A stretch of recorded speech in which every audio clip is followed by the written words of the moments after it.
Other people go to Africa to watch the great animal migration. He went to Africa and ended up dropping straight into a mercenary battlefield. The plane crashed, his knee was injured, and all he had left were 2 chocolate bars and a knife. Then he ran straight into armed pursuers. A survivor who was supposed to be a lamb to the slaughter instead snatched a gun and killed 4 people in a row. He relied solely on the marksmanship he practiced as a child to carve out a bloody escape route.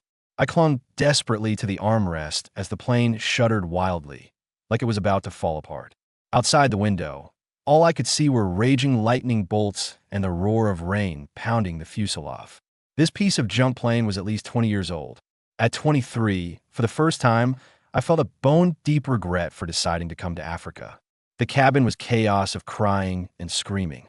The guide next to me was frantically crossing himself. I cried too, not because I was afraid of dying, but because I worried about what would happen to my parents if I was gone. Before I could even let out a sob, the plane suddenly plummeted, nose-diving straight down. In the darkness, I curled up as tight as I could and covered my head. Like a thunderous boom, and my body was jerked violently by the seatbelt. My shoulder and abdomen felt torn apart, then freezing water poured in, and I snapped awake. The plane had crashed into the water. I was still alive. The lightning's glow shone through the water. The plane had broken in two, the crack right above my head. I frantically tried to unbuckle the seatbelt clasp, but it wouldn't open no matter what I did. The air in my lungs was running out. My chest felt like it was going to burst. Just as I was about to suffocate, I suddenly remembered the guide beside me had a hunting knife on his belt. I reached over, found the handle, pulled it out, and cut the seatbelt. Then I instinctively reached for the guide to save him. But the first thing my hand touched was a head that was only half there. Fighting back a violent urge to vomit, I yanked the life jacket from under the seat, kicked hard, and broke the surface. The moment I gasped for air, I pulled the inflation cord on the life jacket. No one on the plane had worn a life jacket. None of us had ever expected a plane flying over land to fall into water. I was grateful I hadn't let go at the last moment, but I had no idea what to do next. The rainstorm hammered the water, churning up a white mist. I couldn't see the shore at all, so I picked a direction at random and swam with all my strength. But my right knee throbbed with excruciating pain. Even with the buoyancy of a life jacket, I couldn't swim anymore, so I had to float and rest. Only then did I realize the current was very strong. I was being carried along. Moving water meant it was a river, not a lake. I planned to angle my body and drift diagonally toward the shore with the current. I should be able to make it to land. Then I noticed I was still gripping the hunting knife tightly. In the wild, that knife meant survival. Risking a cut, I jammed it into my belt and secured it. But just as I caught my breath, a dull rumbling came from ahead. I craned my neck and saw a white haze on the water, in the distance a waterfall. I swam frantically, hoping to reach the shore before being swept over, but I couldn't fight the increasingly fierce current. The next second, I was carried over. My entire body slammed into the water, and I choked on several mouthfuls. When I surfaced, the river channel had suddenly narrowed, the current even faster. The jagged rocks on both banks waited for me like the teeth of death. Using my hands and feet, I struggled with all my strength to dodge the rocks. I dodged once, twice, but I couldn't dodge the third. My back slammed heavily into a large rock. Everything went black. I lost consciousness completely. When I opened my eyes again, my whole body ached as if it had fallen apart, but I found my feet stepping on soft mud. I was only 4 or 5 meters from the riverbank. My survival instinct somehow squeezed out the last bit of strength. I scrambled ashore using my hands and feet. After getting my upper body onto the bank, I rested for about half an hour before I could fully drag myself up. Lying on the muddy ground by the bank, I was as motionless as a pile of mud. Hungry, extremely hungry. I knew that surviving the plane crash was just the beginning. This is the African wilderness. Getting eaten by wild animals here wouldn't even make the news. This kind of thing is all too common. Before it gets dark, I must quickly figure out what usable things I still have. As a military enthusiast and an experienced outdoor enthusiast, I always wear a PSK survival pouch on my belt all year round. I used to be laughed at as crazy, but at this moment, this habit saved my life. I opened the pouch and took inventory. 2 large chocolate bars, a fire striker, a compass, a magnifying glass, 10 meters of paracord, 5 fishhooks plus 10 meters of fishing line, a survival whistle for condoms, and a medical kit. The only pity was that I had removed items like knives and lighters before boarding the plane since they couldn't pass security. But now I had the hunting knife I took from the guide hunter, the most important tool in the wild. As I nibbled on the chocolate bar bit by bit, I was so moved I almost started crying again. I didn't dare finish it, I only ate one bar. Before finding other food, this was a lifesaver. After eating, while waiting for my strength to return, I carefully examined the hunting knife. It was hand-forged, about 32 centimeters long, made of carbon steel, with a perfect Hammond line on the blade.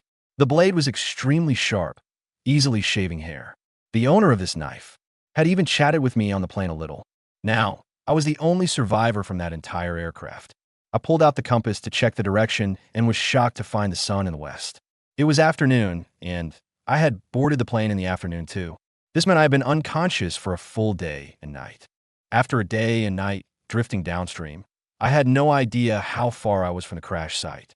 The chances of rescuers finding me were slim to none. More urgently, night was about to fall. I'd watched too many documentaries about Africa to know how terrifying the nights here could be. I found a sturdy branch to use as a walking stick and began gathering as much dry firewood as possible. The grass was too thick, and I had to stay alert to my surroundings at all times. In the grasslands of the rainy season, you never knew what might come crawling out of the grass in the next second. I planned to camp a little farther from the riverbank to avoid beasts coming to drink and to guard against a sudden rise in water level. I intended to stay here for a few days, using the fishing hook to catch food, and when I was more mobile, I'd build a raft and drift downstream. There were bound to be people living along the river. It was just a matter of how far. With these survival tools in hand, my confidence in making it through increased considerably. But it seemed the heavens were determined to make things difficult for me. As I was dragging a bundle of firewood back with a paracord, a gunshot tore through the silence of the grasslands. I froze for a second, not yet processing it, when a rapid burst of gunfire erupted like popping beans.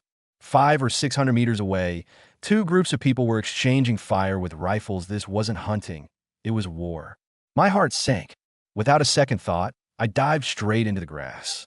Though the distance was still far, I had no desire to catch a stray bullet, and even less to be discovered by anyone. The gunfire started fierce, but quickly grew sporadic. What made my blood run cold was that the sounds of shooting were getting closer and closer to me. Under the rush of adrenaline, my mouth went dry, my hair stood on end, and my hands trembled uncontrollably. Forcing myself to calm down, I pulled out my hunting knife and took a few deep breaths. Cautiously lifting my head, I saw two black men in camouflage sprinting toward me, with 7 or 8 more chasing and firing at them. With a muffled thump, the rearmost black man's chest burst open with blood, and he crumpled to the ground. The remaining one ran faster than a rabbit. While running, he kept turning back to shoot. When he turned around again, the gun didn't fire out of bullets. Then a bullet hit him right in the head, brains splattering through the air. He collapsed less than 10 meters in front of me. The pursuers cheered, but I just wanted to cry. I regretted not running at the start. Now I couldn't run anymore. EGA, check the bodies. Everyone else, clean up the battlefield. We need to move out fast. The voice spoke in English. The accent was strange, but I understood. Footsteps grew closer. I couldn't hide any longer. I tucked the hunting knife into the small of my back.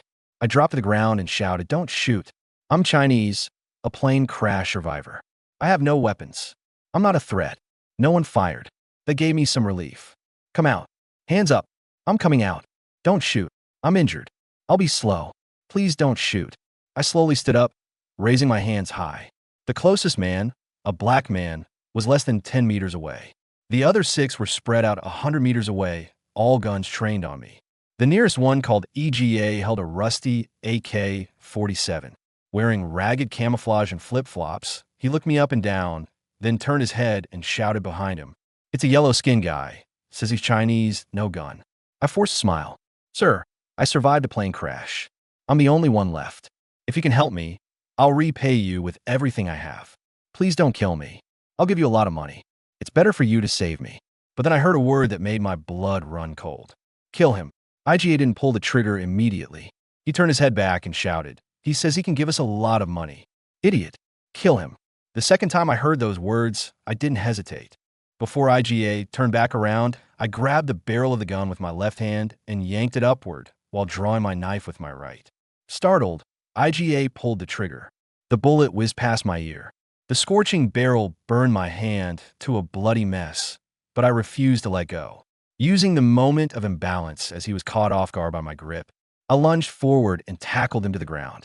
The hunting knife went in at an angle from his abdomen upward, plunging deep with one thrust. I pulled it out, then stabbed again from the abdomen straight into his heart. Yiga twitched and went still. The whole process took less than 3 seconds, and it was only then that the distant enemies reacted.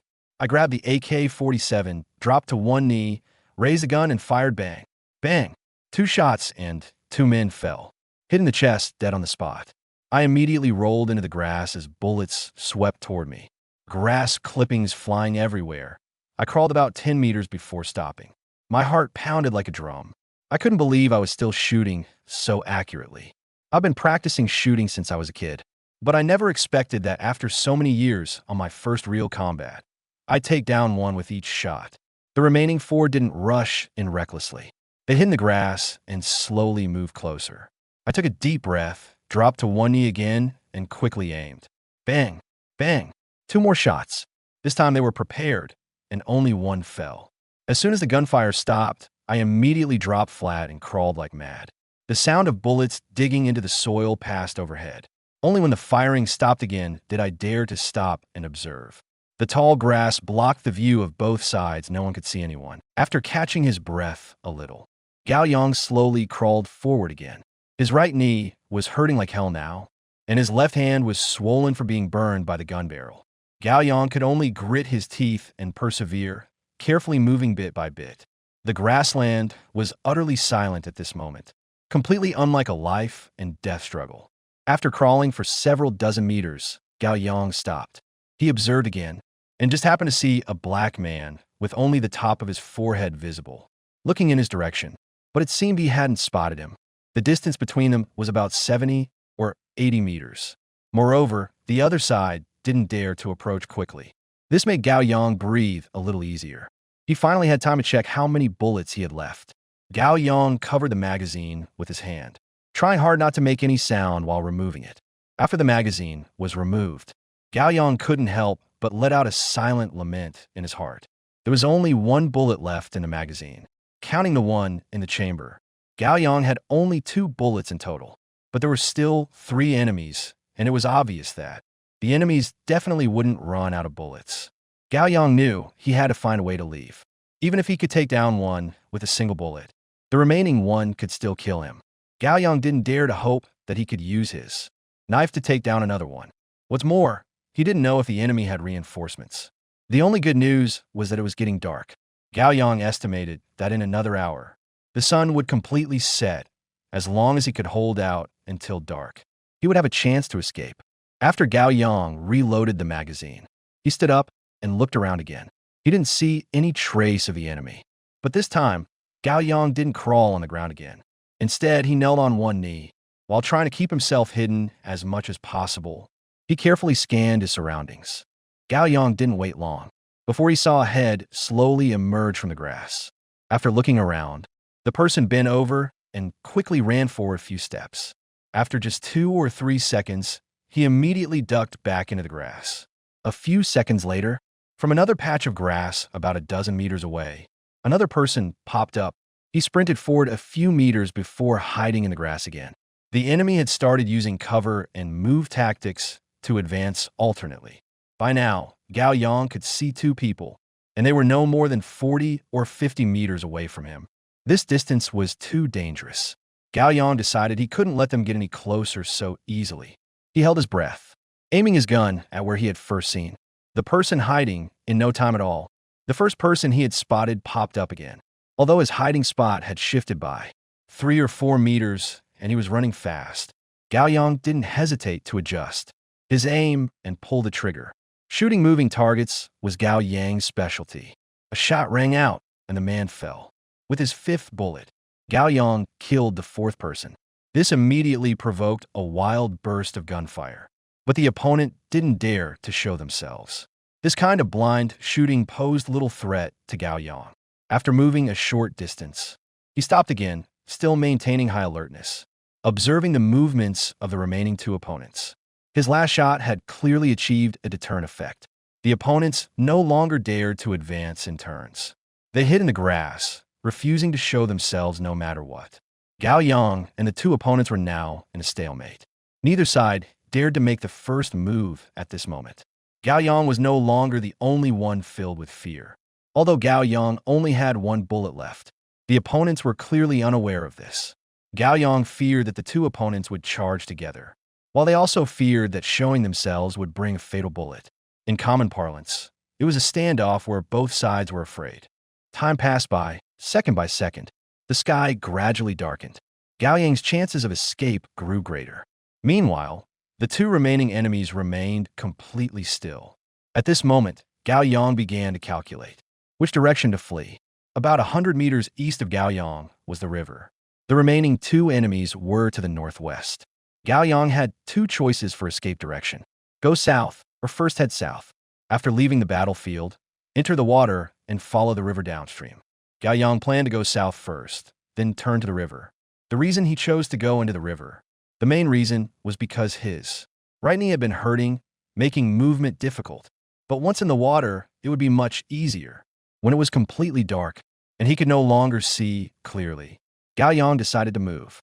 But just as he was about to move, Gao Yang realized he had made a big mistake. Gao Yang had been wearing a life jacket the whole time. Although the orange life jacket was very conspicuous, Gao Yang did not plan to take it off, because if he wanted to escape via the river, he had to rely on the buoyancy provided by the life jacket. Even though he could swim, under the condition of being injured and extremely hungry, leaving the life jacket meant certain death. During the day, the life jacket's bright color was somewhat concealed by the grass and posed little problem. But now that night had fallen, Gao Yang was startled to discover that the life jacket emitted a soft fluorescent glow, and it was quite bright, absolutely enough for someone to spot him from a distance. If he were in the river, it would be impossible to avoid detection. Gao Yang was torn between laughter and frustration. He took off the life jacket as quickly as possible, then tried to see if he could remove the two fluorescent strips, but he realized helplessly that forcibly tearing off the strips would cause the life jacket to leak air. Just then, Gao Yang heard what seemed like a rustling sound. Gao Yang knew he couldn't delay any longer. He had no choice but to set the life jacket aside and began crawling slowly southward. Gao Yang was very patient and didn't rush to sprint off immediately, but instead kept crawling. He knew that at this moment, the enemy couldn't see him. As long as he didn't make too much noise, it would be fine. Gao Yang crawled a fairly long distance. Suddenly, a burst of short gunfire sounded behind him. Gao Yang felt that the enemy must have discovered his life jacket and then fired. Knowing that the enemy hadn't given up on hunting him down, Gao Yang slightly increased his crawling speed. But then a sudden thought popped into Gao Yang's mind. He thought maybe he should find a way to lead the pursuers away. After hesitating for a moment, Gao Yang started to change direction and crawl toward the riverbank. However, every time he crawled a certain distance, he would stop and listen for any sound behind him. When he was about 20 meters away from the shore, Gao Yang stopped at crawling, because ahead, there was no more grass to cover him. Gao Yang didn't want to risk crawling out of the grass. He just wanted to make some noise in the river. What frustrated Gao Yang was that he had crawled so far, yet hadn't even encountered a single rock, and there was nothing nearby he could use.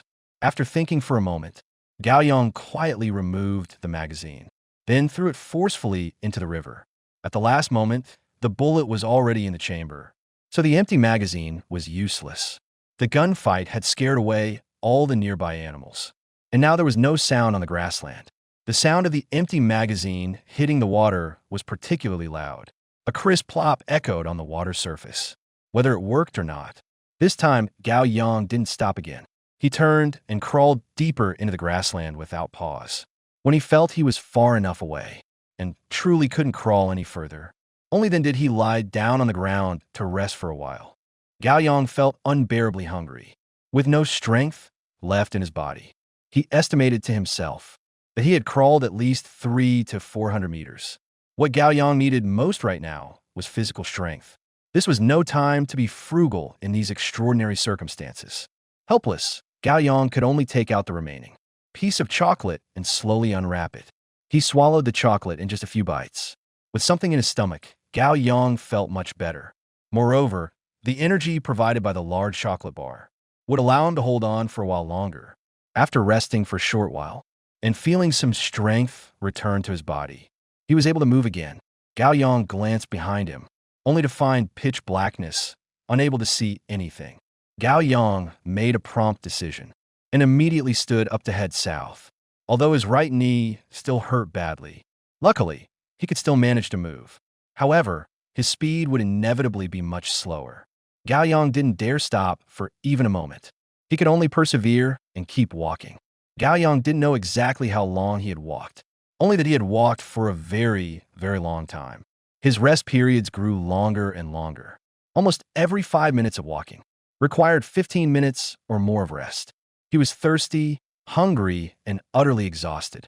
If not for the determination to return home alive, Gao Yang would have already collapsed on the ground. By then, the moon had risen. Fortunately, it wasn't a full moon, providing only faint light. Even if there were pursuers behind, Gao Yang wouldn't be exposed. Judging by the moon's height, Gao Yang estimated it was around 2 or 3 in the morning. No longer able to endure, Gao Yang finally decided to stop. He sat down with his back against a large tree. After leaving the combat zone, the howls of wild beasts echoed all around. Some sounds seemed very close to him, though he couldn't identify the exact animals. Gao Yang knew Africa's 3 major predators. Lions, leopards, and hyenas all hunt at night. And hyenas are mainly active at night. Gao Yang felt that he hadn't encountered any wild beasts along the way. He was really lucky, but maybe he had already encountered them. He just didn't know it. However, the threat of wild beasts wasn't the greatest. What was even more terrifying than these beasts were the swarms of mosquitoes and other flying insects. They could not only cover his head with bites, but also spread a series of infectious diseases like malaria. Fortunately, before coming to Africa, Gao Yang had naturally prepared for Africa's environment. Due to space constraints, his medical kit might lack other medicines. But insect repellent was a must. After spraying some repellent, Gao Yang could no longer care about anything else. Holding the gun with only 1 bullet left in his arms, Gao Yang quickly fell asleep. In his dream, Gao Yang seemed to hear a burst of laughter. A strange, shrill laughter, now near, now far, prowling around him. Gao Yang had been in a half-asleep, half-awake state. He could hear the eerie laughter just a step away, but extreme exhaustion made him want to ignore it. Yet for some reason, after the weird laughter stopped, Gao Yang jolted awake from his drowsiness with a sudden palpitation. Many people have had this experience, suddenly waking up with a start while sleeping soundly, even though nothing had happened. And that was exactly what happened to Gao Yang.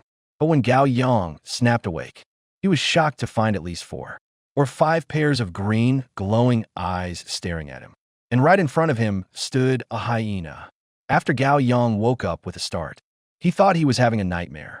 But after only a moment of stunned silence, Gao Yang remembered.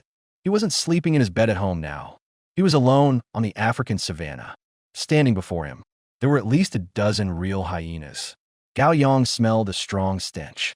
A hyena was almost face to face with him. If it opened its mouth, it could bite his throat. He was almost scared out of his wits. Out of instinctive reaction, Gao Yang swung the muzzle of his gun, aimed at the head of the hyena in front of him, and pulled the trigger. After the bang of the gunshot, the hyena, standing in front of Gao Yang, immediately fell to the ground. And the group of hyenas surrounding Gao Yang were also scared away by the gunshot and scattered in all directions. Gao Yang stood up in a panic, although his heart was pounding. After standing there and panting heavily for a long time, his extremely tense nerves finally began to gradually calm down. The wound of the shot hyena was between its eyes. It was already dead, couldn't be deader. Gao Yang poked the hyena's corpse with his gun. After confirming that the hyena could never get up again, he sat down heavily once more. Gao Yang knew that even if there were any other wild beasts nearby, they would have been scared off by the gunfire by now. But thinking back to how he had nearly become a hyena's meal, Gao Yang's heart still raced with fear. Though he didn't know if hyenas would hunt living humans, Gao Yang knew that hyenas would never let go of any corpse. Maybe these hyenas had thought he was already dead and thus targeted him. and a hyena's bite force is even stronger than a lion's. Even if he were still alive, just a few bites from a hyena would turn him into a real corpse. Collapsing beside the hyena's carcass, Gao Yang clutched his empty AK-47 tightly.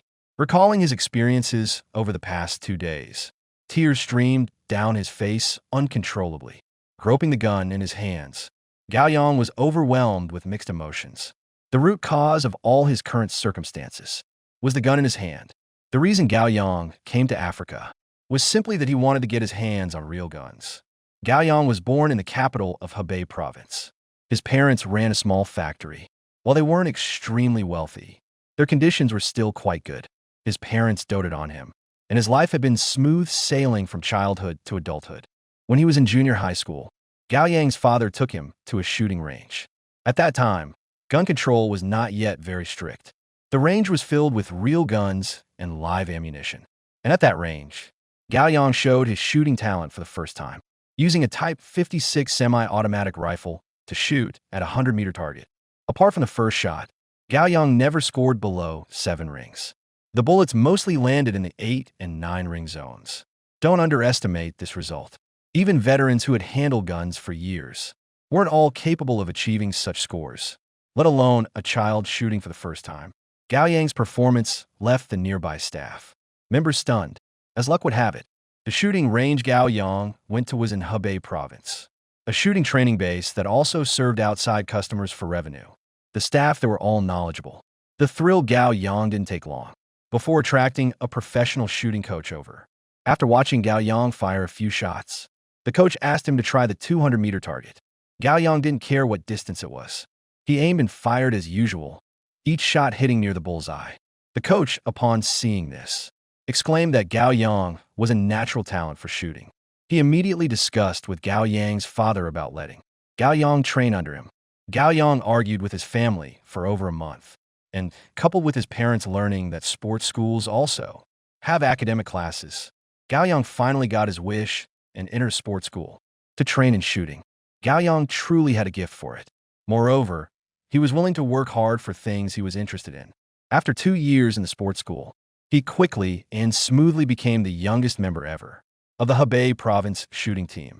However, after joining the shooting team, Gao Yang never got the chance to participate in any competitions. After all, those who made it to the provincial team all had real skills. They wouldn't easily let a junior like Gao Yang stand out. As for making it to the national team and showing off on the world stage, it was even out of the question for him. The country was full of talented shooters. There was no way a junior like Gao Yang would get a turn. To participate in competitions, he would need at least another 2 or 3 years of practice. In the end, Gao Yang was young and lacked persistence. He got tired of practicing shooting and saw no prospect of advancement. So he started to think about backing out, and his parents had long hoped he would come back home. So in the year Gao Yang turned 16, Gao Yang went back to continue his studies. He had practiced shooting for 3 years. Gao Yang's academic classes inevitably fell behind a lot. Plus, Gao Yang wasn't the type to study hard. But at this time, Gao Yang showed his second talent. That was learning foreign languages. As for English, which gave most people headaches, Gao Yang actually found it quite easy to learn. After finally enduring 3 years of high school torment, he went to a third-rate university to study foreign languages. When he graduated from university, for many, it meant unemployment. But when Gao Yang was a freshman, he started looking for part-time jobs at foreign trade companies. His spoken English and such were also quite good. At least there was no problem communicating with foreigners. So right after graduation, Gao Yang started working on his own. With his father's help, he opened a foreign trade company. Unfortunately, just as Gao Yang's career was about to get on track, an economic crisis struck, dealing a huge blow to the entire foreign trade industry. Gao Yang's company was no exception. At the age of 23, his first company went bankrupt. Gao Yang's foreign trade company had been running for just over a year. Its performance wasn't stellar, but he had still earned about $200,000. That was considered a modest achievement among his peers. But Gao Yang had spent almost all the money on buying replica guns and a few famous knives. Then he traveled everywhere with a big backpack, without saving a single cent. In truth, the company's closure didn't put much pressure on Gao Yang. The day after the business shut down, Gao Yang eagerly joined a real-person airsoft game. Though due to local laws, real guns weren't allowed. Gao Yang, with his stash of replica guns, naturally wouldn't play that kind of laser tag, where getting hit left you feeling nothing at all. Gao Yang played the type of real-person airsoft that used BB guns. Of course, real-person airsoft was just the term for outsiders. When Gao Yang and his friends talked about it themselves, they called it war game, even though it was still just a game. They were playing a war game, even though it was still a game. Yet he tried to make everything as close to real combat as possible. Gao Yang originally planned to vent a bit of his own frustration, but playing real-life CS is not illegal. But using replica guns to play is illegal. When Gao Yang and a group of good friends from his team were holding replica guns and shooting at each other, they were all rounded up by police who appeared out of nowhere. Fines and detention were inevitable. After spending a few days in the police station, Gao Yang was bailed out by his father. At least he wasn't sentenced to a few years in prison. On the day after Gao Yang returned home from the police station, he saw an advertisement while surfing the internet. The advertisement was about going to Ethiopia to hunt in a private hunting ground, costing 88,000 yuan. If you pay extra, you could even hunt lions. Gao Yang was not bloodthirsty, he was more curious about hunting. But everything in the advertisement catered to his favorite things: playing with real guns and knives in the African wilderness. All this made Gao Yang yearn for it immensely. He felt that instead of playing with replica guns nervously, it would be better to go to Africa and have some real fun. A person's interests in a short period of time cannot be changed at a moment's notice. And Gao Yang was the kind of person who acted on his impulses. So he sold all the replica guns and famous knives he had painstakingly collected, and combined with his savings, Gao Yang scraped together 100,000 yuan, which was just enough for a trip to Africa. Although 100,000 yuan was only the bare minimum, and could only afford to hunt some common small animals. But Gao Yang had no interest in hunting animals that couldn't fight back. He just thought of it as using the money to join a tour group that would let him play with real guns and see the African scenery, which was enough for him. Gao Yang spent all his savings and arrived in Africa. He arrived in Ethiopia, then transferred to this plane that would take them to the hunting ground, or rather, the plane that would take them to hell. Then Gao Yang encountered a strange gunfight. This made Gao Yang, who had never killed anything in his life since childhood, suddenly kill 4 living people plus a hyena. When Gao Yang practiced shooting back then, although he had trained with both pistols and rifles, his main event was trap shooting. So Gao Yang's shooting habit was to fire 2 shots in quick succession, and it was aimed at fast-moving targets. Although he hadn't touched a real gun for many years, although he was using an assault rifle instead of the shotgun that Gao Yang was familiar with, the habit of firing 2 shots in quick succession was still used naturally by Gao Yang. Fortunately, although it was more difficult, the effect was still quite good. As for why Gao Yang had never handled an AK-47 before, yet he could pick it up and use it with no sense of unfamiliarity at all.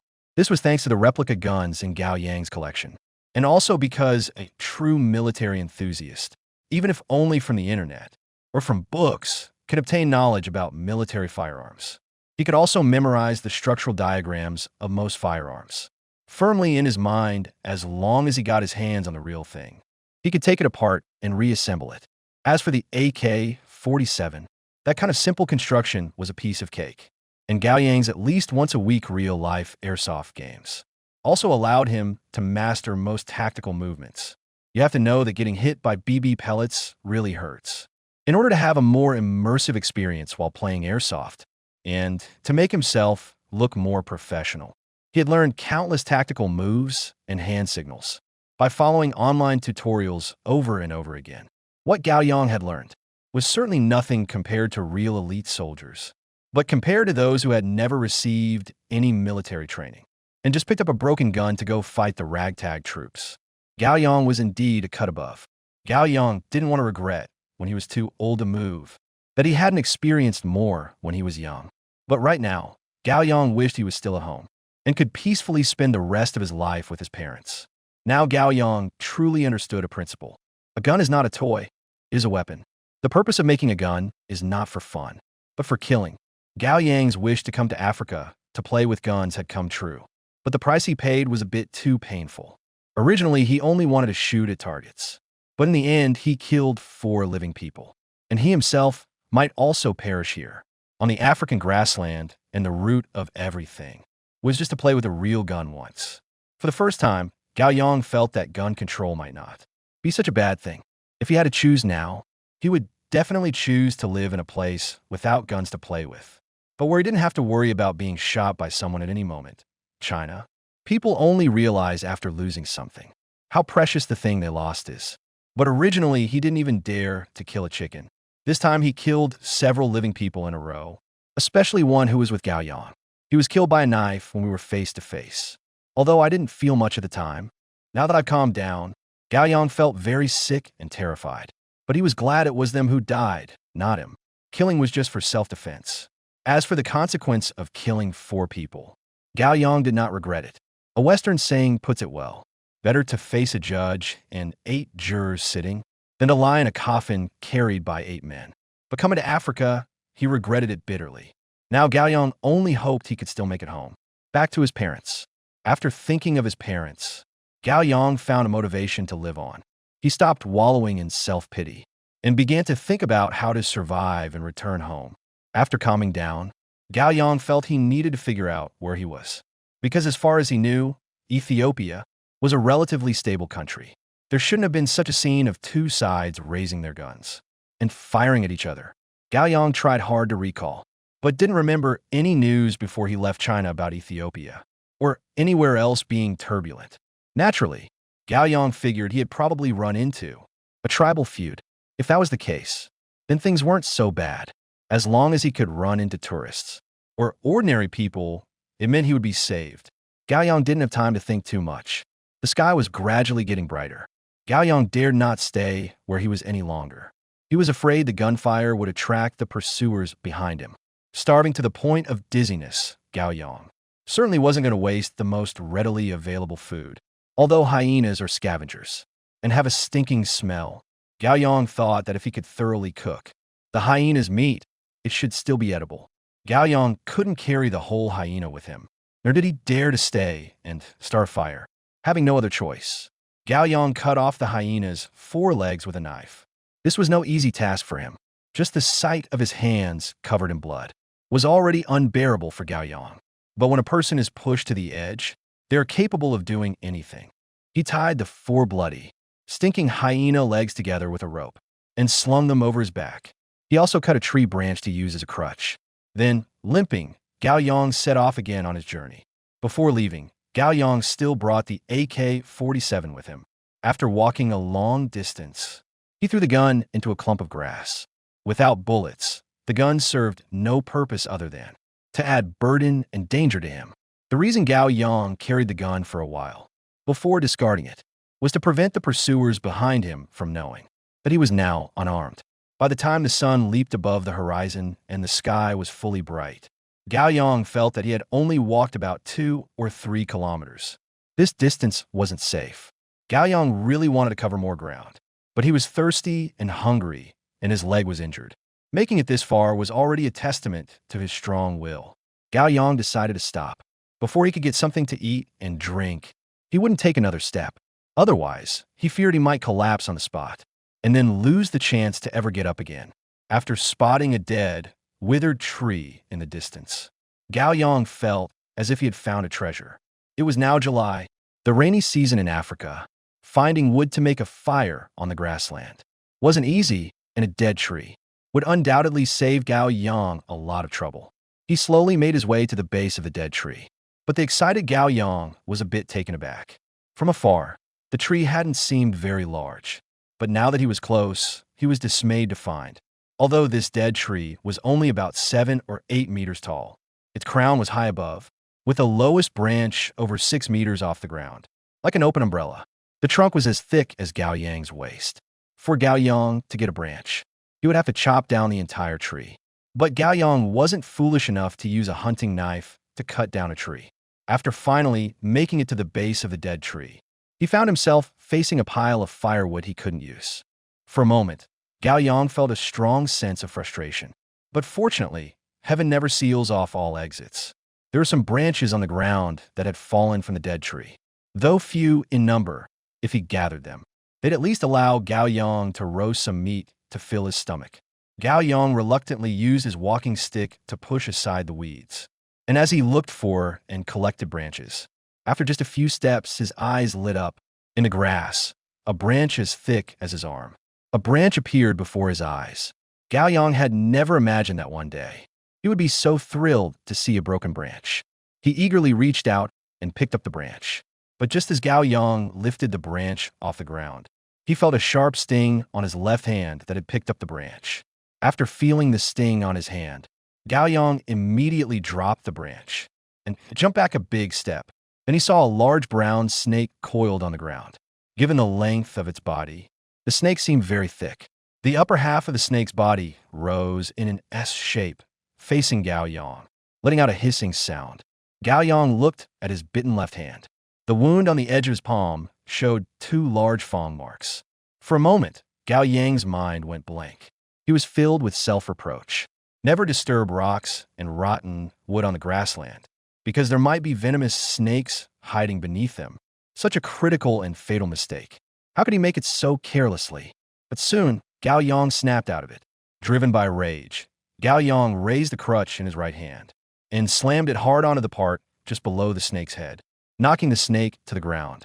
Then, using the stick, he pinned the snake's head to the ground, stepped on it, and pulled out his knife. With one slash, he chopped off the snake's head. Gao Yang felt he couldn't possibly survive. He killed the snake only to vent his anger. But after cutting off the venomous snake's head, Gao Yang suddenly felt he shouldn't give up just like that. As he tried hard to recall what to do, after being bitten by a venomous snake, Gao Yang fumbled quickly and pulled out a paracord from his waist pouch. Then he tightly wrapped the paracord around his left wrist, clenching one end in his teeth while tying a knot with the other hand. In that brief moment, Gao Yang felt an excruciating pain from the wound on his palm, and blood had begun to seep out. Gao Yang dared not delay. He took the freshly severed snake head, still covered with snake blood, and wiped the hunting knife on his clothes a few times. Then gritted his teeth and, with the tip of the knife at the bite mark on the edge of his palm, slashed down fiercely. The cut Gao Yang made on himself was too deep. The knife tip scraped against the bone. The pain made Gao Yang howl wildly as he made 2 more vertical cuts across the bite mark. When fresh blood began to spurt from his left palm, Gao Yang's whole body trembled from the pain.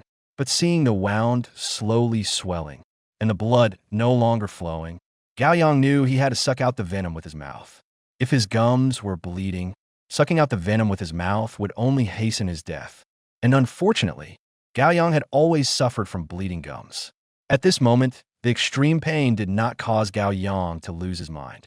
In the face of life and death, it instead made his mind race faster than usual. The condoms in Gao Yang's waist pouch now came in handy. He had prepared condoms in his PSK, originally only intending to use them for carrying water. But now the condoms had a much greater purpose. Gao Yang tore open a condom, then put it over his hand. Then he brought his hand to his mouth, ready to suck out the blood through the condom. That way, the poison blood wouldn't enter his mouth. Sadly, this was the first time Gao Yang had ever used a condom in his life. When he put his hand wrapped in the condom into his mouth, a very nonsensical thought crossed his mind. Damn it, I'm using this just to stay alive. I might as well be dead. Though filled with grief and indignation, Gao Yang still sucked hard on the poison blood. His efforts achieved some results. But soon, no more blood flowed from the wound. Seeing that his left hand had swollen to the size of a bun, Gao Yang suddenly remembered something. If he kept tying the parachute cord around his left hand, over time, the lack of blood supply, combined with the snake venom, would cause his left hand to become necrotic quickly. If he couldn't amputate it, he would still die. Helplessly, Gao Yang loosened the parachute cord tied around his wrist. After the blood supply to his palm was restored, he sucked out the venomous blood as hard as he could. After a while, he tied the parachute cord around his wrist again, repeating this process over and over. The severe pain, blood loss, and snake venom, along with fatigue and hunger, made Gao Yang feel increasingly dizzy. He started seeing stars, afraid that if he passed out, he wouldn't be able to loosen the tied cord in time. Gao Yang untied the parachute cord. Then he tore open another condom. He tied it around his wrist. The condom was elastic, while trying to prevent the snake venom from spreading to the heart and throughout the body as much as possible. He also needed to maintain blood supply to his left hand. Gao Yang had no idea what kind of snake had bitten him. He only knew it wasn't a cobra. Moreover, Gao Yang wasn't sure if his actions were right or wrong, but he could only do everything he knew to handle the situation. Thinking back to whether he had missed any steps in his treatment, Gao Yang suddenly recalled a problem. His hunting knife had been used to butcher a hyena not long ago, and hyenas are scavengers, meaning they carry no shortage of bacteria and viruses. It would be just his luck not to die from the snake venom, but to be done in by the bacteria from the hyena contaminating his knife. The thought of such an outcome sent a chill down Gao Yang's spine. Fortunately, his medical kit might lack many things, but it would never be short of antibiotics. Gao Yang's medical kit was very small, but the contents included quite a few antibiotics, anti-malarial drugs and medicine for treating diarrhea, as well as mosquito repellent, except limited by the space. All the medicines were very few in quantity. This time, his antibiotics finally came in handy. Gao Yang took out all the antibiotics that were stored in a small waterproof bottle. He opened all the packaging. There were 16 pills of various types. Gao Yang didn't care about the consequences anymore. He threw his head back and stuffed all the pills into his mouth, then swallowed hard. Although he knew this wasn't good, very, very bad, Gao Yang was more worried that he might not even get the chance to take the medicine. Just as Gao Yang was craning his neck and rolling his eyes, forcing the pills down his throat, his blurred vision seemed to catch sight of several people running toward him. The first thing that came to Gao Yang's mind was that the pursuers had finally found him. This gave Gao Yang a great shock. He couldn't help but stand up from the ground. After a dizzying spin, Gao Yang looked carefully. There were indeed 4 people running toward him. Gao Yang could no longer hold on. He fell backward, looking up at the sky. Just before losing consciousness, Gao Yang thought to himself, "Whatever, I'm going to die anyway, so whatever happens, happens." It hadn't rained for a long time since the dry season began. Most of the marshes on the grassland had dried up. The grass that could grow waist-high during the rainy season was now short and withered yellow. Under the scorching sun overhead, searching for tracks left by prey, Gao Yang was diligently tracking a large antelope with a massive build. Yes, Gao Yang was not dead. With incredibly good luck, despite being a city dweller, somewhere in Africa, he didn't know where, at the intersection of grassland and tropical rainforest, far from modern civilization, he had managed to survive for 3 years. Not everyone is so lucky. This was Gao Yang's 3rd dry season in Africa. In other words, Gao Yang had been stranded in Africa for 3 years. Surviving here had nothing to do with one's skills, nor with what items one had on hand. It was purely a matter of luck, or rather, how tough one's fate was. At least, that was how it was for Gao Yang. Admittedly, Gao Yang's luck was indeed tough enough. When he was bitten by a venomous snake, even though he had used every means available. Without someone to save him, he would have been doomed. But fortunately, Gao Yang encountered a primitive tribe that was in the middle of a migration, and so he survived. Only later did Gao Yang learn that in the primitive tribe that saved him, if someone was bitten by a venomous snake, they would use traditional methods to treat it, and Gao Yang was lucky enough to be cured by them, though a large scar was left on the edge of his left palm. What could the primitive tribe's methods amount to? Aside from using some unknown herbs, it was due to the blessing of a god from their faith. It was said that under the protection of the gods, the snake venom on Gao Yang posed no threat. Instead, the several cuts Gao Yang gave himself, the massive wounds they caused nearly cost him his life. Helpless, Gao Yang at the time was only afraid of letting the poison blood flow faster, and in his excitement, he was a bit too harsh with the cuts. And being able to survive in that situation, Gao Yang was especially grateful because, as he later learned, according to the tribe's method of saving people, perhaps only 1 in 10 could be saved. However, Gao Yang's most dangerous moment was not being bitten by a venomous snake, but after being saved, about a month or so later, when Gao Yang had just started to move around on his feet. He finally contracted malaria. He took all the anti-malarial drugs he had brought, but they had no effect at all. He suffered from chills for over 10 consecutive days. His entire body became emaciated beyond recognition. yet he miraculously survived. In 3 years, Gao Yang had contracted malaria 4 times. He had almost contracted every possible strain of malaria, yet he always managed to endure. He didn't know if it was because after having malaria, one would develop antibodies or something. This year, Gao Yang hasn't had a bout of malaria yet. He seemed to have escaped the nightmare of malaria. Of course, the main reason Gao Yang survived was that he was rescued by a primitive tribe. If those kind-hearted people hadn't saved him, Gao Yang would have died countless times by now. The primitive tribe that saved Gao Yang was very small and quite primitive, with only 17 people in total. It was essentially a big family that lived a nomadic life, subsisting on gathering and hunting. Gao Yang didn't know which ethnic group this tribe belonged to. He only knew that the tribe was called Akuli. Gao Yang had asked the chief of the tribe, who was also the eldest person in the tribe. Unfortunately, the chief didn't know which tribe they belonged to either. The Akuli tribe didn't even have a concept of race. Only when they encountered a tribe similar to their own could they have the opportunity to intermarry. An extremely primitive state of life. The mortality rate of the Akuli tribe is therefore predictable. In the 3 years since Gao Yang came to the tribe, a total of 4 children were born and 3 people died. The oldest was about 5 or 6 years old, and the youngest was barely 2 days old. The oldest person in the entire tribe was the tribe's chief, who seemed to be just over 40. It wasn't that Gao Yang hadn't asked the chief's age, but the chief himself didn't know how old he was. He only remembered that he seemed to have lived through more than 40 rainy seasons. Gao Yang had a good aptitude for learning languages, and the language of the Akuli tribe was very simple, with a very limited vocabulary. It only took him 3 or 4 months for Gao Yang to communicate with others without any issues. However, the information Gao Yang could get from these primitive people was truly too little. Gao Yang still didn't know which country he was in, or where exactly he was. He only knew he was in the tropics, at the intersection of grassland and tropical rainforest.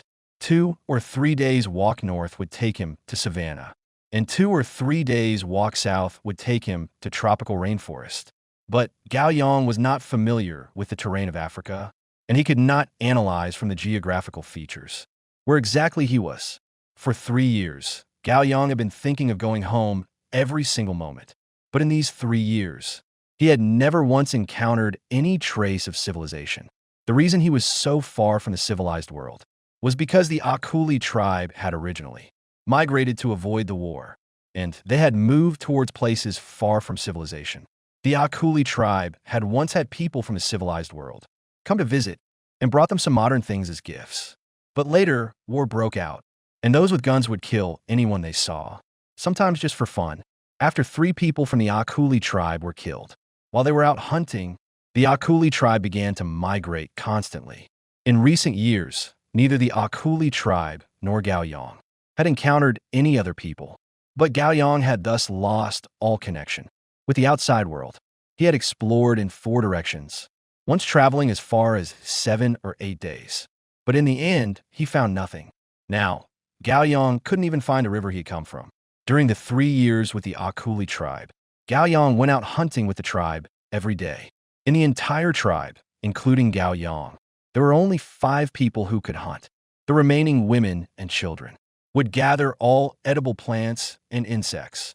If there was no harvest, the whole tribe would go hungry. Thanks to some exchanges with the civilized world from years ago, the Akuli tribe had iron tools. Up to now, the Akuli tribe still has 6 short knives and 4 long spears. Though crudely made, they were very useful. According to the chief, they were gifts from some very pale-skinned strangers. But Akuri mainly used a bow and arrow when hunting. The knives and spears were only for the final blow, and there were even few chances to deliver that final blow, because most of the time, the prey was already dead before the spear was needed. Now, Gao Yang was tracking a poisoned antelope, together with the other 4 members of the tribe. After the dry season began, most of the swamps that once dotted the grasslands had dried up, with only a few large swamps still holding water. These large swamps became the water source for all nearby animals. Hunting had become much easier than during the rainy season. By simply waiting by the swamp, risking the threat of lurking predators, it was easy to hit prey with poisoned arrows. the large antelope that Gao Yang and his group were chasing. It was shot right by the swamp. The power of the bows and arrows Gao Yang and his group used was negligible. What played the main role was the arrow poison coated on the arrowheads. The arrow poison was extracted from the larvae of a certain beetle. Although this toxin was lethal, the time it took to take effect was somewhat long. If hunting prey of a slightly larger size, it would take at least 2 to 3 hours to die. As for the antelope Gao Yang and his group shot this time, its size was too large, probably around 100 kilograms.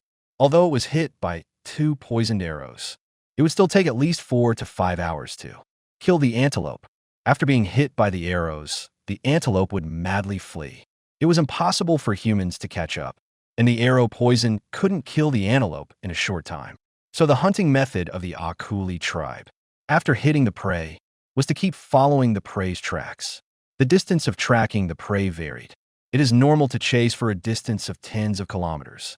In short, until the prey is found dead or they locate it, they must keep chasing. So the hunting skills of the Akuli tribe are not particularly sophisticated, but their abilities in tracking, pursuit, and long-distance running are extremely refined. The people of the Akuli tribe can distinguish from a mess of footprints, which tracks were left by their prey. They can also, from a few broken blades of grass, accurately determine the direction the prey fled. Even more, from the information revealed by footprints or traces, they can tell how much longer the prey will last before collapsing. Having stayed together for nearly 3 years, Gao Yang has also mastered the skill of identifying tracks. But when going hunting with the tribal chief, he has no chance to show off. Starting the chase after shooting an antelope at dawn, all the way until noon, Gao Yang and his 5 companions have been jogging the whole way, tracking the prey, though their pace was not fast.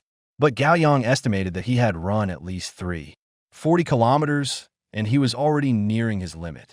But the 4 members of the Akuli tribe were not feeling much. In the past, not to mention making Gao Yang jog 30 to 40 kilometers. Even if he had to walk 3 kilometers, it would have exhausted him long ago. But the potential that people can unleash under the pressure of survival is astonishing. At least now, Gao Yang can run nonstop for 30 to 40 kilometers without any strain. Finally, the chief running at the front stopped. After examining the ground for a few moments, he pointed a finger in a direction. "It's already done for now, right over there. We'll go find it." Hearing the chief's words, Gao Yang was very happy, because he had hit the antelope with 2 arrows.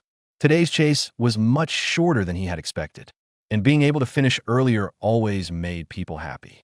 He knew that on the way back, they would have to carry the meat and walk the same distance. Gao Yang panted heavily as he followed the chief forward. After walking about 1 or 2 kilometers, they spotted their target. It was just about 200 to 300 meters ahead. A large eland stood in place, occasionally staggering.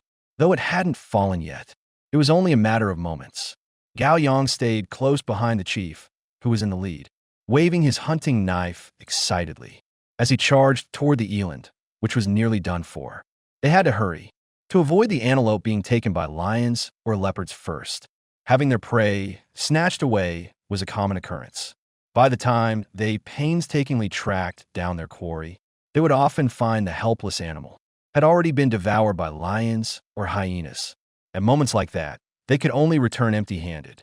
As the chief approached the eland, suddenly, from the grass beside them, a figure leaped out and knocked the large eland to the ground. Gao Yang, who was at the very back, saw it clearly. The one that pounced on the antelope was a leopard. But at this moment, the chief and the leopard were almost face to face, whether the chief intended it or not. It had become a situation where they were competing with the leopard for food.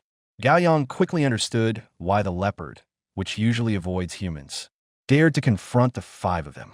Because this leopard was very old, its hunting ability had greatly declined.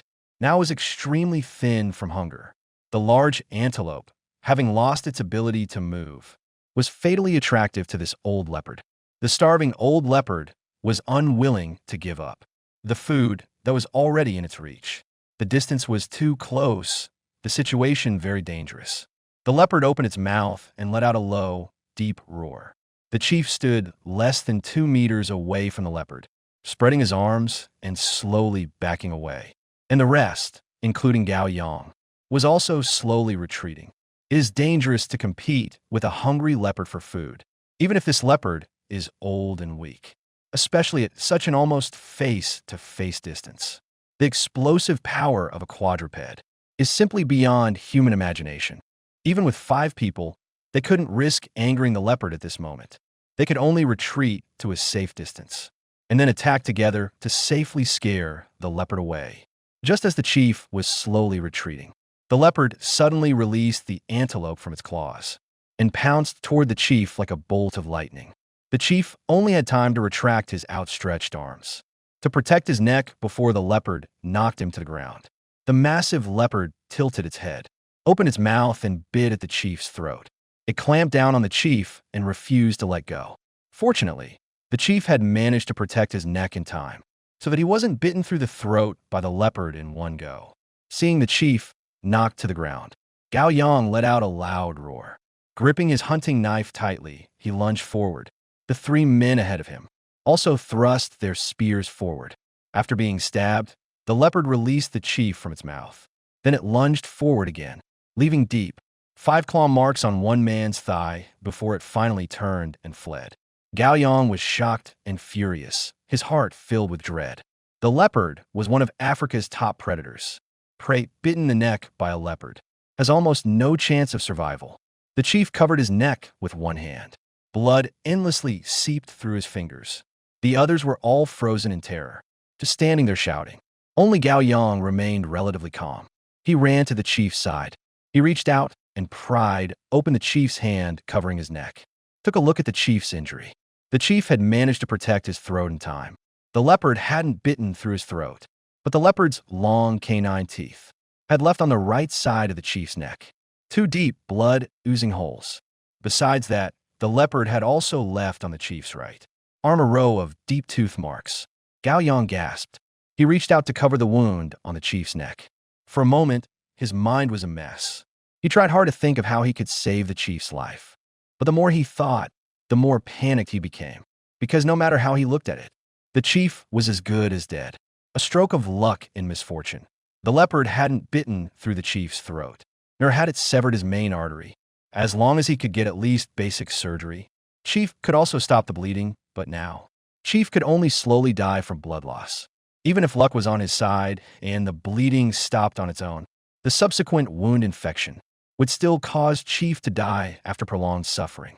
As a carnivore, a leopard's mouth and claws carried too many bacteria and viruses, whether bitten by teeth or scratched by a leopard's sharp claws. Regardless of the wound size, without antibiotics, it was absolutely fatal. 3 years of living together day and night meant Gao Yang's feelings for Chief ran very deep. Just a moment ago, everything was fine in an instant. He could only watch helplessly as Chief died. Although Gao Yang gritted his teeth tightly, tears still fell uncontrollably. Chief also knew that his life would not be long. He pushed away Gao Yang's hand and slowly stood up on his own.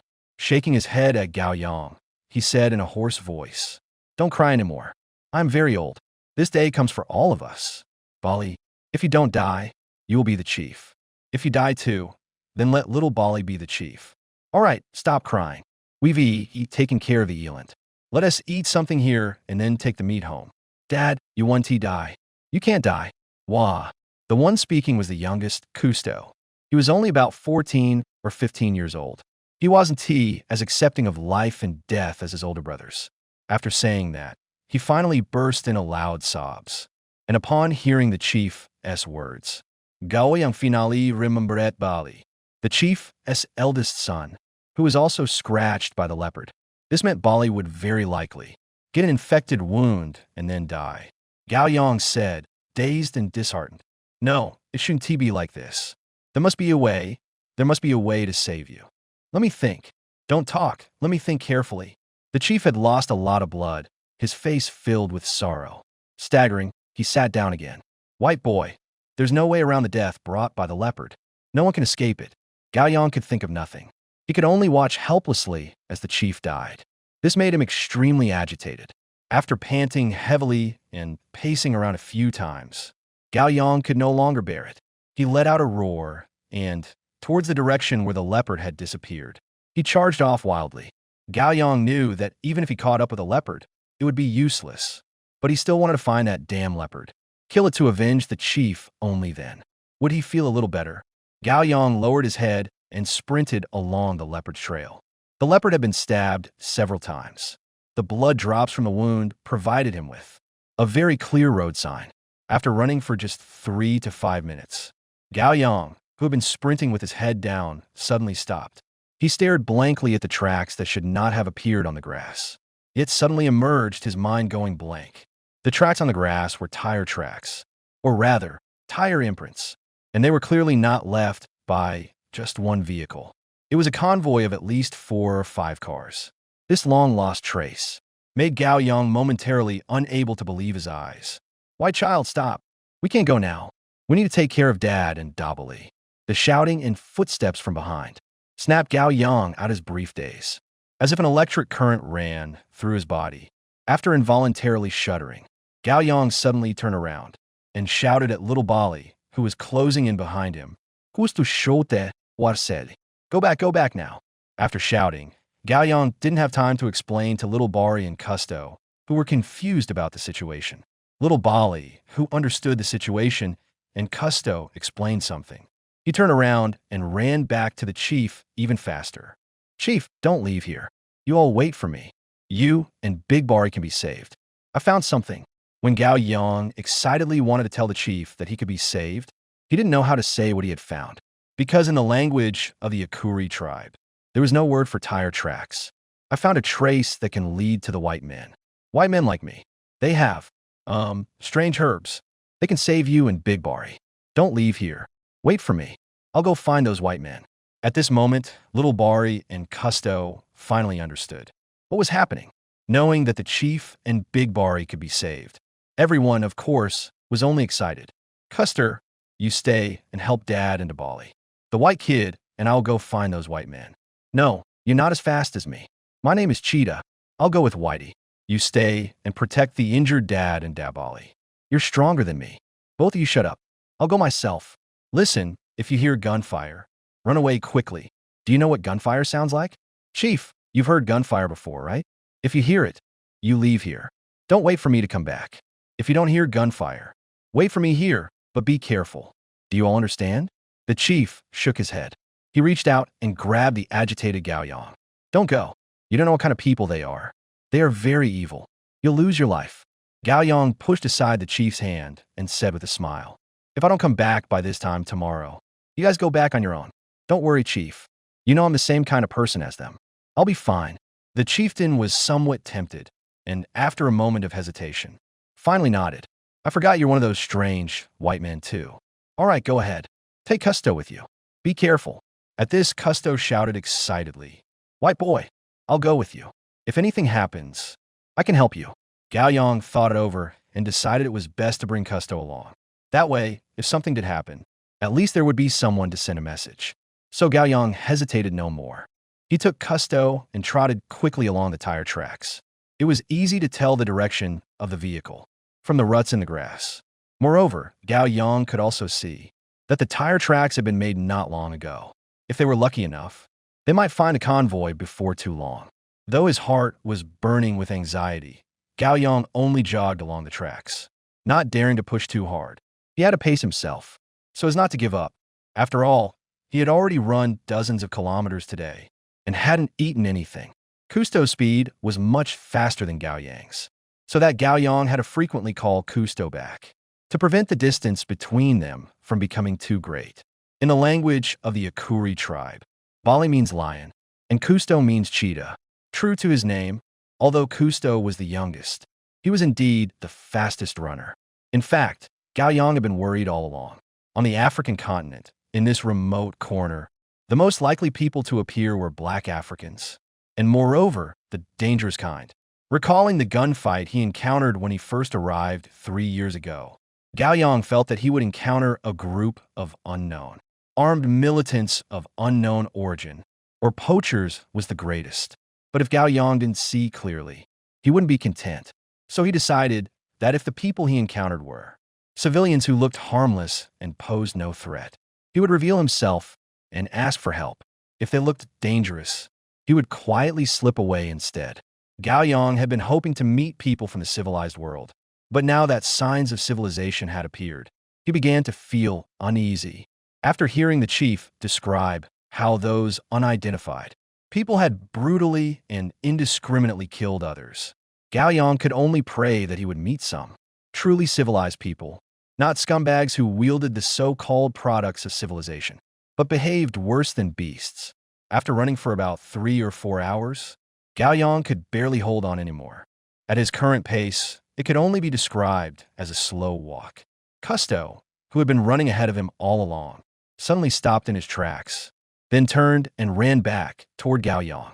"White child, there are many people over there and some strange things." Cousteau was excited because he had already discovered the convoy. And when Gao Yang heard what Cousteau said, he was even more excited than Cousteau. Gao Yang ran forward a few steps quickly. He saw, at a distance of about 400 or 500 meters, 4 vehicles parked, 3 of which were off-road vehicles, and a medium-sized truck.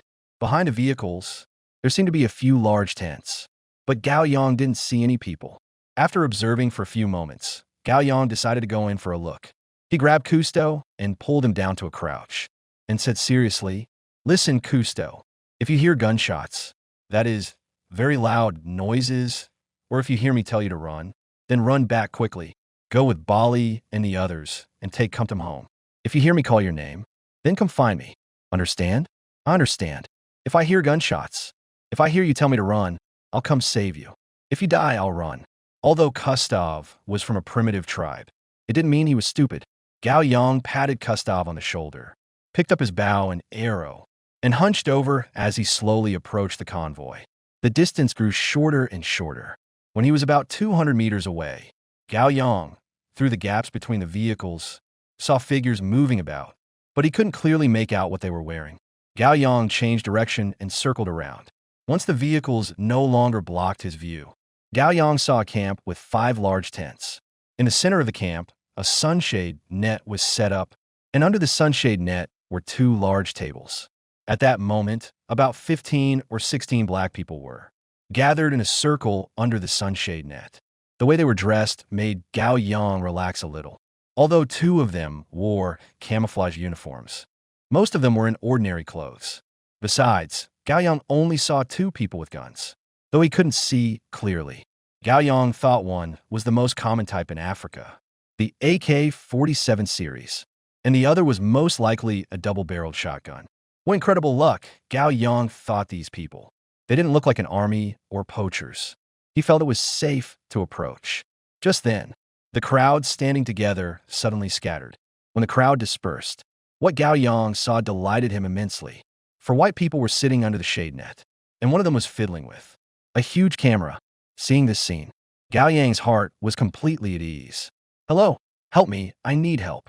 Gao Yang shouted loudly and ran out from the grass where he was hiding. As he ran towards those white people. No wonder Gao Yang was excited, not only because the chieftain and Dabali were saved, and he finally had a chance to go home. Seeing Gao Yang running out shouting, several white people under the shade net, and the black people who had just dispersed were all startled. A few armed black men immediately aimed their guns at Gao Yang. It was then that Gao Yang realized the people holding guns were not just 2, but 5. Gao Yang was already very close to those white people, but after seeing the guns aimed at him, he stopped and raised his hands. Just then, Gao Yang heard someone exclaim, "Don't shoot. Put down the guns. Don't shoot. See what he's going to do, damn it. Put down your guns. You'll scare him. Everyone step back. Don't scare him." "Daniel, did you get that on camera?"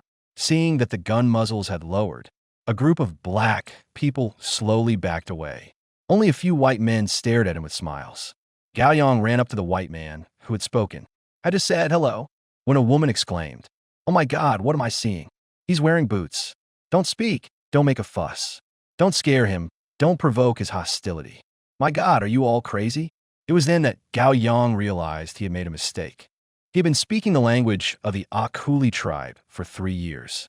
So when he ran out, he was shouting in a language that only the Akuli tribe in this world could fully understand. "Sir, hello, please help me." Before he finished speaking, Gao Yang stopped again, because this time he was speaking Chinese. After lightly slapping his own mouth, The overly excited Gao Yang was about to switch to English when he saw the white man in front of him, an old man with gray hair, also lightly slap his own mouth. Then he said with a smile, "Do as he does. This should be their gesture of goodwill."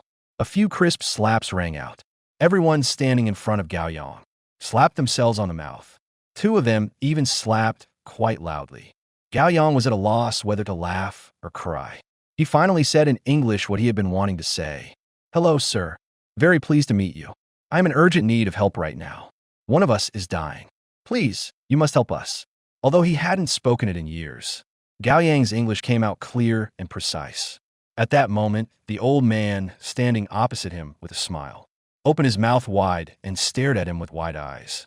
His lips trembling, he blurted out a few words. "My God, who can tell me what's happening?" When Gao Yang arrived in Africa 3 years ago, it was the rainy season, so he was wearing a quick dry shirt and quick dry pants. These clothes dry very quickly when wet. It was also cool but very thin and not durable. Gao Yang wore them while roughing it on the grasslands, and they had long since turned into rags. However, the pair of Danner combat boots Gao Yang wore had remained intact after 3 years of hardship. So now Gao Yang was wearing on his feet a pair of 6-inch combat boots, and around his waist was a circle of straw. His whole body was painted with geometrical patterns, using white clay and a red clay as pigments.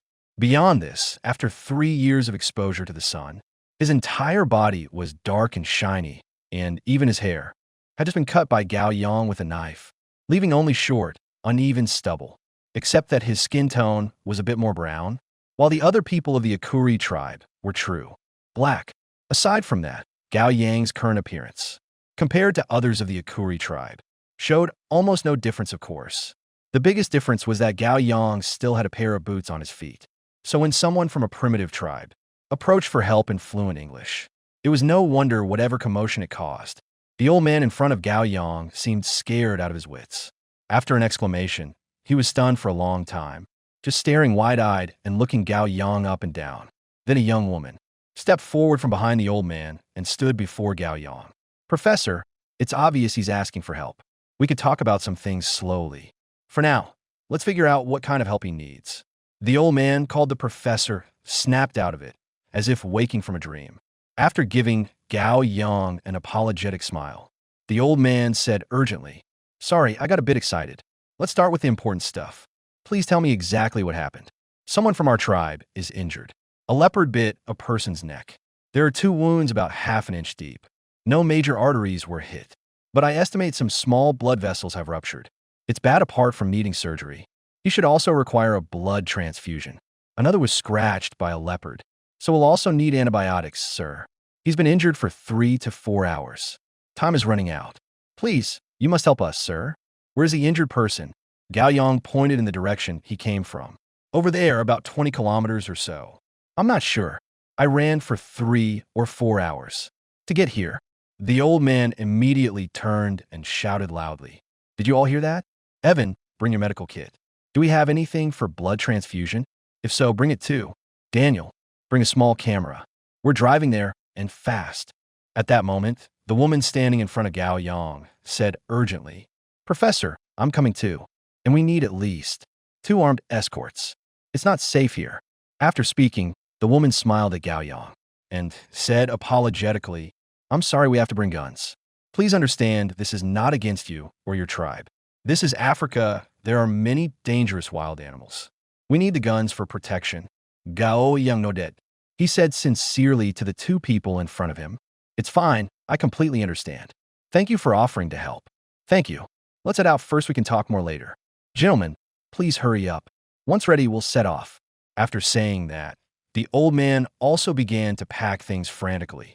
A group of people hastily loaded the necessary items onto 2 off-road vehicles.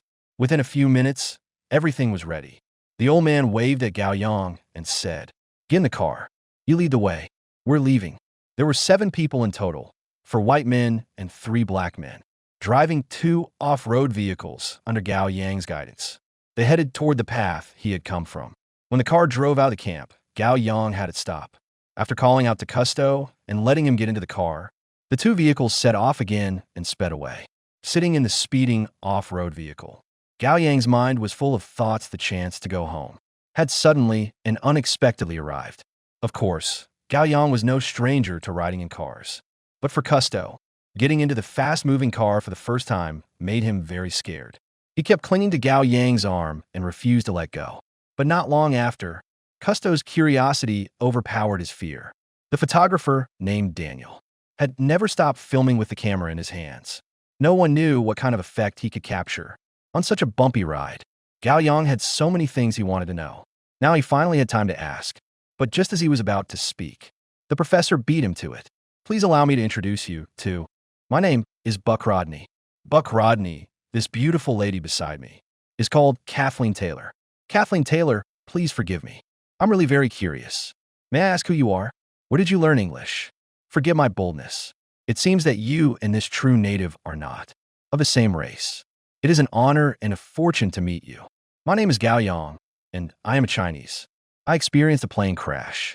Then I was rescued by the people of the Akuri tribe. I lived with them for about 3 years. And everyone else riding in the same car as Gao Yang was even more curious about him than Cousteau was about the car. Now their doubts were finally answered. Unanimously, they let out an exclamation of, "Oh, my God, you are really lucky. Could you please tell us about your experience? It must be very exciting.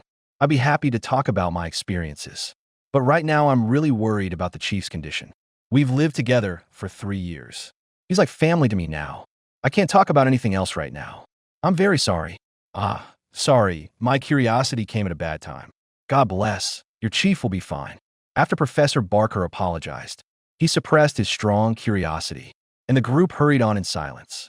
Actually, the place where Gao Yang was hunting was really not far from Professor Barker's camp. It was only about a 20-minute drive. Slowing down the car, Gao Yang and Cousteau soon confirmed that they had arrived, when Gao Yang led the group to find the chief. The chief was lying motionless on the ground, with Big Bari and Lil Bari sitting beside him, tears streaming, shooing away the swarming flies. Gao Yang's heart sank. He was terrified that the chief had already died. For a moment, he stood in front of the chief, yet didn't dare to step forward and confirm it. Just then, the doctor carrying a medical kit quickly ran to the chief's side, reached out and felt the chief's carotid artery for a moment, then announced loudly, "He's not dead yet. Let me examine him." The doctor put on rubber gloves, checked the wound on the chief's neck, and also looked at the chief's pupils. Then he took out a bunch of instruments and began to examine the chief's blood pressure and breathing. Dabali and Xiaobali, on the other hand, stood by with tense and expectant expressions, their concern for their father overshadowing everything else. Soon, good news came from the doctor. He's very lucky the leopard's teeth avoided the major blood vessels. It only tore 2 small blood vessels, but his condition was still very bad. He had lost at least 2 pints of blood. He must receive a blood transfusion. I need to check his blood type. And if anyone is type O and willing to donate blood, please tell me. Gao Yang is not type O, and the chief's blood type was quickly identified. It was A+, but Gao Yang's blood type was B. That meant Gao Yang could not donate blood to the chief. At that moment, everyone present shook their heads, indicating that they were neither type O nor A+. Fortunately, Dabo Li and the others were the chief's children. Their blood types should be the same. Gao Yang called Dabo Li and the others together, told them that the White Wizard would use their blood to save the chief, only needing to draw a little first. Just as the doctor was testing the blood of Dabo Li and the others, Catherine stepped forward with a smile and said softly, "I am type O, and I volunteer to donate blood. Evan, you could draw my blood first." The doctor said with a serious expression, "Catherine, you must understand. I only have equipment for direct person-to-person blood transfusion. Although I can guarantee the equipment is clean and safe enough, direct person-to-person blood transfusion is very dangerous. The amount of blood is hard to control during the process. There have been cases where people died during transfusions. It doesn't matter, I have to save him. I can't just stand by at a time like this. Before their blood types are confirmed, you could draw mine first." Catherine was still young, appearing to be around 23 or 24, tall at about 1.7 meters, with short brown hair and delicate features. She was beautiful, a stunning woman. After showing extraordinary courage and compassion, her beauty shone even brighter. At that moment, In Gao Yang's eyes, Catherine was an angel incarnate. The doctor picked up a soft tube with 2 needles at each end, attached to Catherine's and the chief's arms. Repeatedly warned Catherine that if she felt dizzy, she must tell him immediately, and then began cleaning the chief's wound. Once the wound is cleaned, it will still bleed. So the doctor must clean the wound while performing the blood transfusion. Gao Yang was extremely grateful to Catherine, but he didn't know what to say. After hesitating for a moment, Gao Yang bowed deeply to Catherine and said with emotion, "Miss Catherine, on behalf of the entire Akuli tribe, I thank you for your help. According to the traditions of the Chinese people and the Akuli tribe, I will definitely repay you, I promise." At that moment, the blood types of Dabali and a few others were also tested. Unsurprisingly, they were all A+ blood type. The doctor happily announced that if 4 people donate blood, the chief can be saved, and the donors can also be guaranteed to be fine. After the 4 blood donors had each taken their turn giving blood, the doctor put away the transfusion tubing and announced that the transfusion could stop, barring any unforeseen complications. The chief's life should be saved. Just as the doctor declared the transfusion complete, the chief also woke up. With that, the atmosphere finally relaxed. When the doctor finished treating the chief and Dabali for their minor wounds and had them take antibiotics and declared everything was done, the ecstatic Gao Yang began hugging and thanking everyone who had come. When the excited Gao Yang, as his last act, vigorously hugged Catherine and expressed his thanks, he awkwardly realized that he had perhaps hugged Catherine a bit too tightly. Embarrassed, he stepped back 2 paces and let out an awkward chuckle. Fortunately, Catherine wasn't angry, although the chief, Dabali, and several others didn't understand Professor Bach's predictions, but they still tried to express their gratitude, offering their sincerest blessings. Just as laughter and joy filled the air, the walkie-talkie on the professor's belt suddenly crackled to life. "We're under attack. We're under attack at the camp, Professor. Get out of here and don't come back. They've killed everyone." The abrupt voice was accompanied by the sound of gunfire, plunging the jubilant scene into a deathly silence. The professor grabbed the walkie-talkie, about to press the transmit button, when it crackled again. "Oh God, Charlie's been shot. They're catching up to me. There's a lot of them. Help! No, don't come back. This was planned. They'll kill everyone. They're probably coming for you. For God's sake, run. Get out of this damn country, God. Please save." The voice on the other end of the walkie-talkie was frantic and disjointed, and mixed with the rapid gunfire. Finally, after a gunshot, the sound of crying abruptly stopped. Chapter 10: One Man's Fight. When the voice from the walkie-talkie abruptly stopped, Professor Buck was shocked. He pressed the transmit button and shouted, "How are you now? Reply me. Answer me, Albert." No sound came from the walkie-talkie. After waiting a moment, Professor Buck pressed the transmit button again. "Albert, answer me quickly. How are you, Albert?" Gao Yang grabbed Professor Buck's wrist. Then, with his other hand, he snatched the walkie-talkie from Buck's hand. Snatched the walkie-talkie away. Then he said loudly to Professor Buck, "Professor, you should understand Albert is dead. Don't waste his final efforts. What you're doing will attract the attackers here. What you should do now is get out of here as soon as possible." Professor Buck shouted, "No, I have to be responsible for my people. I have to go back. I have to return to the camp." Gao Yang grabbed Buck as he turned to head toward the car and shouted, "Do you want to go back and get yourself killed? What you should do now is not go back to the camp to die, but to lead the living away. The living are more important than the dead." At that moment, an armed blackguard ran over, grabbed Buck's hand and shouted, "Get out of here. Let's leave. Hurry. Everyone in the camp is dead. You heard that just now. Listen to him.